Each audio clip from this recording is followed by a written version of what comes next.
ये अंबिकापुर के पास का एक गांव है। अटेंडर सिद्धू बस स्टैंड पर उदास बैठा है। आप कहाँ हैं तेज बाबू? आपके पिता को यहाँ मरे हुए 2 दिन हो चुके हैं। मैंने टीवी पर और पेपर में भी आपके लिए विज्ञापन दिया था। क्या आपने अभी तक इसे नहीं देखा? जल्दी आ जाइए तेज बाबू, आखिरी बार दर्शन कर लीजिए। सिद्धू सोचकर दुखी होता है। तभी उस बस स्टैंड पर तेज कुमार पहुंचा। वो एक ऑटो से उतरा और सिद्धू को देखा जो बस स्टैंड पर अकेला बैठा था। सिद्धू को देखकर वो उसके पास गया। सिद्धू, तुम यहाँ बैठकर क्यों रो रहे हो? क्या हो गया है? सिद्धू आवाज सुनकर तेज की ओर देखता है। क्या आप आ गए तेज बाबू? हम सब आपकी तलाश कर रहे थे। हमें जल्द से जल्द शमशान घाट जाना है। शमशान घाट? क्यों? कौन मर गया है? वहां क्यों जाना है सिद्धू? अगर हम यहाँ एक दूसरे से बात करते रहेंगे तो वहां काम हो जाएगा। हमें जल्दी से चलना चाहिए। मुझसे कुछ भी ना पूछे। सिद्धू उठकर भागता है। क्या माँ को कुछ हो गया है? अगर ऐसा है तो हमें घर जाना चाहिए। लेकिन सिद्धू मुझे शमशान घाट क्यों ले जा रहा है? क्या हुआ है आखिर? अपने दिमाग में ये सोचते हुए तेज सिद्धू के पीछे दौड़ता है। शमशान घाट में चिता तैयार है। राघव का मृत शरीर उस चिता पर रखा हुआ है। उसकी पत्नी कृष्णवेणी उसके सिर के पास खड़ी है और रो रही है। एक आदमी जलती हुई मशाल लाता है और कृष्णवेणी के हाथ में देता है। इस बीच सिद्धू वहां भागता हुआ पहुंचा और बोला, मेम साहब, गुस्सा मत कीजिएगा। तेज बाबू मेरे पीछे आ रहे हैं। जैसे ही उसने कहा, कृष्णवेणी ने हाथ से मशाल नीचे गिरा दी और सिद्धू की तरफ देखा। तभी तेज वहां दौड़ता हुआ आता है। वो हाफता हुआ मां के करीब जाता है।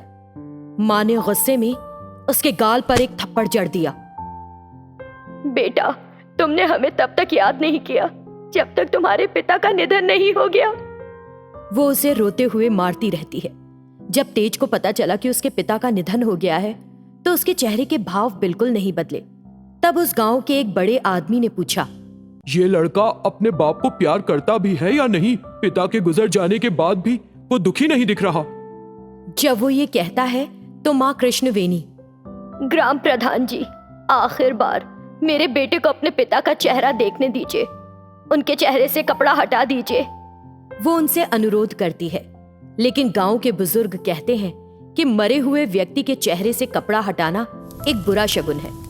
तेज ने चिता पर आग लगा दी। राघव का मृत शरीर उन लपटों में जलने लगा। मैंने तुमसे अच्छे से रहने के लिए कहा था, लेकिन तुम मेरे पति की मृत्यु का कारण बन गए। तुमने अपने पिता की बात नहीं सुनकर क्या हासिल कर लिया? हाँ, बोलो। तेज अपनी रोती हुई मां को वहां से घर ले आता है। दिन ऐसे ही गुजरते हैं। फिर 13वीं का दिन आता है। मां कृष्णवेणी ने तेज को घर में सब कुछ साफ करने के लिए कहा। बिना कुछ बोले तेज ने पूरे घर को साफ किया और फिर देखा कि एक कमरे में ताला लगा है जो उसके पिता की लाइब्रेरी हुआ करता था। उसने अपनी मां को बुलाया और चाबी ली, दरवाजा खोला और उस कमरे में चला गया। तेज ने दीवारों पर हर जगह अपनी तस्वीरें देखी। उसके बचपन से लेकर इंजीनियरिंग की पढ़ाई करने तक की हर तस्वीर वहां थी। इसके अलावा उसकी पहली साइकिल की तस्वीर जिसे वो लेकर खड़ा है, उस शर्ट में जिसे पहनकर वो पहली बार गिरा था, उसके सबसे पहले पहने हुए चमकदार जूते, टूटी हुई स्लेट, उसकी किताबें। फिर वो एक किताब खोलता है तो एक चिट्ठी नीचे गिरती है और वो उसे पढ़ना शुरू करता है। कोई भी पिता अपने बेटे को पीटना नहीं चाहता। तुम्हें पीटने के पीछे ये मतलब कतई नहीं था कि मैं तुम्हें प्यार नहीं करता हूँ, लेकिन तुमने यही समझा। तुम्हारे चेहरे पर पड़ने वाला हर थप्पड़ मेरे दिल के हर तार तार को छलनी कर देता था। मुझसे एक बार पूछना था कि मेरा दिल कितना रोता था। वो तकिया देखना था जो मेरे आंसुओं से गीला हो जाता था। कोई भी पिता इस बात को आसान नहीं लेता कि उसका बेटा एक अक्षम और लोगों के सामने एक मूर्ख साबित हो।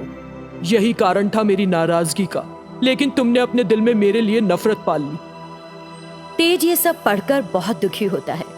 हर एक पत्र में उसे अपने पिता द्वारा दिखाए गए गुस्से में भी उनका प्यार दिखा।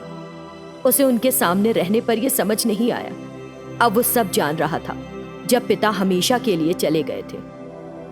तेज को याद आता है कि कैसे उसके पिता उसे डांटते थे और खाना खाते हुए कोसते थे। सारी यादें उसकी आंखों के सामने से गुजरने लगती हैं। तुम्हारे साथ पढ़ाई करने वाला हर कोई पास हो गया, केवल तुम असफल रहे। इसका मतलब है ये तुम्हारी गलती नहीं है, ये मेरी गलती है, क्योंकि मैंने एक पिता का कर्तव्य ठीक से नहीं निभाया। तुम्हारा रिजल्ट देखकर मैं कितनी जोर से रोया था।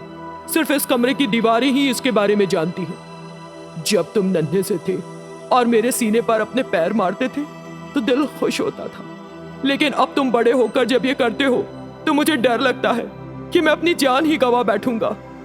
प्रिय तेज, जब तुम इन पत्रों को पढ़ोगे मैं जीवित नहीं रहूंगा। मैं जिंदा रहूं या नहीं, एक बात का ख्याल रखना, अपनी माँ की अच्छी तरह से देखभाल करना शुरू कर दो। तेज अपने पिता की एक तस्वीर पकड़कर बहुत रोता है। मुझे माफ कर दीजिए पिताजी, मैं भूल गया था कि पिता का दिल एक मंदिर की तरह होता है।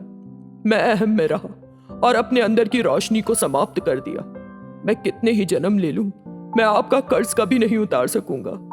एक बात अच्छी तरह से समझ में आ गई कि माँ का प्यार बाहर दिखाई देता है, लेकिन पिता का प्यार उनके जीवन के लिए दी गई नसीहतों में होता है। मैं आपको बहुत प्यार करता हूं पिताजी। वो बहते हुए आंसुओं से अपने पिता के लिए अपनी अब तक की नफरत को धो डालता है। तेज अपने पिता के प्यार को समझ जाता है और उसका अहंकार टूट जाता है। फिर माँ ने उसे तहरवी का खाना दिया। तेज उसे लेकर गया और अपने पिता की समाधि को पकड़कर रो पड़ा। मुझे माफ कर दो पिताजी, मैं आपसे बहुत नाराज हो गया था। मैंने आपको हमेशा एक क्रूर आदमी समझा। अब मुझे समझ में आ गया कि आप क्या थे और मेरे लिए आपका प्यार क्या था। मैं आपको अपने बेटे के रूप में चाहता हूं। अपने बेटे को मैं वो प्यार दूंगा जो मैं आपको नहीं दे सका। उदास मन से वो वापस अपने घर के लिए निकल जाता है। पुलिस अधिकारी ने राम और स्वाति को अपनी जीप में घर तक पहुंचाया। राम, बच्ची इस दुर्घटना से बहुत सहमी हुई लग रही है, उसका ढांढस बंधाना। स्वाति बेटा, तुम बिल्कुल फिक्र मत करो, हम सब हैं तुम्हारे लिए। हम उन गुंडों को जल्द ही गिरफ्तार कर लेंगे जिन्होंने तुम्हारा अपहरण किया था। कल तुम पुलिस स्टेशन आकर अपना बयान दे देना। और पुलिस अधिकारी वहां से चला गया। लक्ष्मी घर के अहाते में खड़े होकर ये सब सुन रही थी। उसने राम और स्वाति को अंदर आते देखा तो, जरा रुक जाओ, मैं अभी आती हूँ। वो स्वाति पर बुरी नजर को दूर करने के लिए आरती की थाली लेकर आती है। लक्ष्मी ने नकली चिंता दिखाते हुए कहा, मेरी बेटी पर न जाने किसकी बुरी नजर लगी है। कितनी बार खतरों का सामना कर चुकी है। हे ईश्वर, इसकी रक्षा कर, इसकी रक्षा कर। ये कहते हुए वो स्वाति की आरती उतारती है। अब अंदर आ जाओ। तीनों अंदर चले जाते हैं। राम स्वाति को उसके कमरे में ले जाता है। बेटा, इस सारी बात को भूल जाओ, सब ठीक हो जाएगा। स्वाति के लिए खाना लेकर आओ जरा। लक्ष्मी जो भोजन लाई थी, राम उसे अपने हाथों से खिलाने लगता है। बाबा, मैं कभी भी कहीं भी अकेले नहीं जाऊंगी। मैं आपको कभी नहीं छोड़ूंगी। प्लीज आप भी नहीं छोड़ना। ये फिर कभी नहीं होगा बिटिया, तुम घबराओ नहीं। मैं आज के बाद तुम्हें कभी अकेला नहीं छोड़ूंगा। मैं उन गुंडों को भी नहीं छोड़ूंगा जिन्होंने तुम्हारा अपहरण किया। और जिस दिन पता लग गया कि ये सब करवाने के पीछे किसका हाथ है, तो बस फिर वो गए। लक्ष्मी उसकी बात सुनकर डर गई और वहां से चली गई। बाबा, मुझे सोने में डर लग रहा है। आज मेरे साथ सो जाओ ना, प्लीज। ठीक है बेटी, तुम लेटो आराम से। स्वाति कुछ देर में सो गई। राम वहां बैठकर उसके बालों को सहलाता रहा। इस बीच लक्ष्मी वहां आई। वो सो गई हो तो आओ खाना खा लेते हैं। ठीक है, मैं आ रहा हूं। राम उठकर जा ही रहा था कि स्वाति जोर से चिल्लाई, मुझे मत मारो, मुझे मत मारो, मुझे छोड़ दो। बाबा, बाबा। राम पलटकर वापस आ गया। क्या हुआ बेटी? मैं तुम्हारे साथ हूं, बिल्कुल मत डरो, बिल्कुल मत डरो, सब ठीक है। राम ने उसे थपथपाकर फिर सुला दिया। कुछ देर में स्वाति की नींद लग गई। लक्ष्मी, सदमा लगा है इसे, नींद में डर के उठ जा रही है। मेरा अभी खाने का दिल नहीं है, तुम जाओ और खाना खाकर सो जाओ, मैं आज यही सोऊंगा। उसने लक्ष्मी को वहां से भेज दिया और खुद स्वाति के पास सो गया।